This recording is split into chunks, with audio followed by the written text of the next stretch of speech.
இந்த அக்ஷய திருதியைக்கு வெறும் 1000 ரூபாய் செலுத்தி இன்னைக்கு ரேட்லயே அட்வான்ஸ் புக்கிங் பண்ணுங்க. பிரின்ஸ் ஜுவல்லரியுடன் நிறைய சேவ் பண்ணுங்க. கேரள மாநிலம் பத்மநாப சுவாமி கோயில் விழாவிற்காக திருவனந்தபுரம் விமான நிலைய ஓடுபாதை வரும் 11ஆம் தேதி 5 மணி நேரத்திற்கு மூடப்படுகிறது.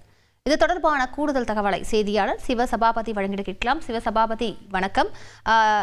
எந்த நேரத்திலிருந்து எந்த நேரம் வரைக்கும் மூடப்படுகிறது விமான நிலையம்? விவரங்களை பதிவு பண்ணுங்க சிவசபாபதி.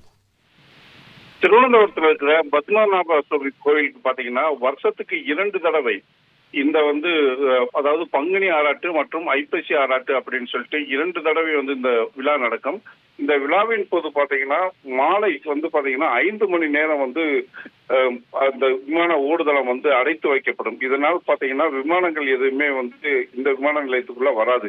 இது ஒரு ஐதீகமா நடந்துட்டு வர்ற ஒரு சடங்குன்னே சொல்லலாம். ஏன்னா பாத்தீங்கன்னா இந்த பத்மநாப கோயிலுக்கு சொந்தமானது அந்த விமான நிலையம் வழங்கப்பட்டிருக்கு. அதனால பாத்தீங்கன்னா இந்த சம்பிரதாயத்துக்கு ஆராட்டுக்கு மட்டும் பாத்தீங்கன்னா அவங்களுக்கு உண்டான ஒரு பெர்மிஷன் அரசே கொடுத்திருக்கிறதுனால இந்த 5 மணி நேரம் அடைக்கப்படுகிறது. வரும் 11ஆம் தேதி பாத்தீங்கன்னா பங்குனி ஆராட்டு நடைபெற இருக்கிறதுனால இந்த கோயில் அடைக்கப்பட்டிருக்கு. இந்த பாத்தீங்கன்னா இங்க இருந்து பாத்தீங்கன்னா சாமி சிலைகள் எடுத்து செல்லப்பட்டு இந்த வழியா போறதுனால இந்த விமான நிலையம் அடைக்கப்படும். அப்போ பாத்தீங்கன்னா விமானங்கள் எதுவுமே இயக்கப்படாது.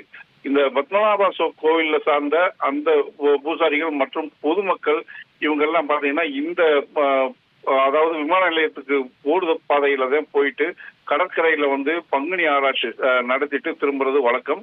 இது ஒவ்வொரு வருடமும் நடைபெற வழக்கமான ஒரு நிகழ்வாகும். விரிவான விவரங்களுக்கு நன்றி சிவசபாபதி. க்ஷேத்ரிதிக்கு பிரின்ஸ் ஜுவல்லரியில நீங்க வாங்கும் ஒவ்வொரு 8 கிராம் தங்க நகைக்கும் 2000 மதிப்பிலான தங்கம் இலவசம். வெறும் 1000 ரூபாய் செலுத்தி இன்னைக்கே கோல்ட் ரேட்டை லாக் பண்ணுங்க.